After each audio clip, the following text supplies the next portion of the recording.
My name is Kevin Deneen. I've been a trainer for 20 years. I have a bachelor's degree in sports medicine, but that's not why I think you should listen to some of the things that I've changed my mind on. I think you should listen to some of the things that I've changed my mind on simply because I'm not afraid to change my mind. I think when science presents itself an opportunity to kind of battle out on outcomes versus of one thing versus another, then that's what we should do, right? So one of the things that I've changed my mind on is collagen. There's a lot of research that's come out that said that collagen intake right after bouts of performance that are going to stress the collagen, so they act as a sponge, can be helpful in the reparation of and recovery from the workout. So that's one. I definitely have changed my mind on collagen. If you're one of those people that's working on recovery or repair from an injury, or just the faster recovery than normal, or than you previously were. The second thing I've changed my mind on, and this is recent, some recent conversations, is vests and weighted vests. And I think there's a couple of important nuances to this, but the first nuance is that this is not saying that everyone needs to do weighted vest walk, although I think they have their place. The thing I think that's really important is the actual quantification and the use for people who normally go for a walk and would count it as steps, but instead of just doing the steps and counting it as steps, but wearing a heart rate monitor and or making sure that your heart rate is up in what's quantified as zone 2. So again, this is a low impact way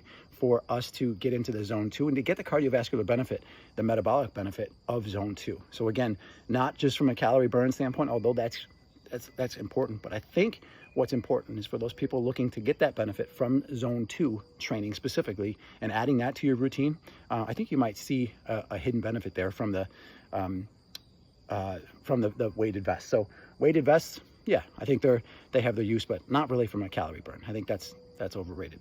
The third thing is CrossFit. I think CrossFit can do so much for people who are just starting out because of the frequency, right? So you're going to pay $200 a month, roughly $300 a month, I hope, for a group fitness environment where you could do general things and be coached generally, but you get immersed to all of these activities. So if you're not working out and then you go to working out 5 times a week, 6 times a week, supervised or unsupervised, you get to do these things and you get 5 hours of activity, which is 5 times what you were previously doing. Of course it's gonna work.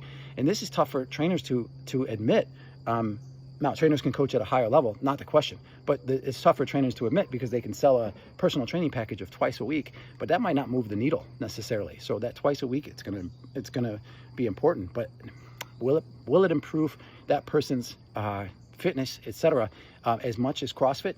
I think that's where CrossFit can win sometimes versus personal trainers. I don't know that personal trainers want to admit that, but CrossFit is a remarkable community, a remarkable general level of coaching, and people can kind of get in and get, again, 3 to 5, 6 hours a week of workouts, whereas a personal trainer can struggle to provide systems for their clients to do the same thing, knowing that same client probably needs accountability. So and they won't do it on their own. So yeah, CrossFit itself, because you have the appointment, you're signed up for the class, it can do wonders for people. And I think that's one of those things that's like, yeah, that's for general level, but also like if you decide to go like on the extreme side and compete, you're gonna probably need some coaching at a one-on-one level, and that's where we come in. But yeah, those are the 3 things.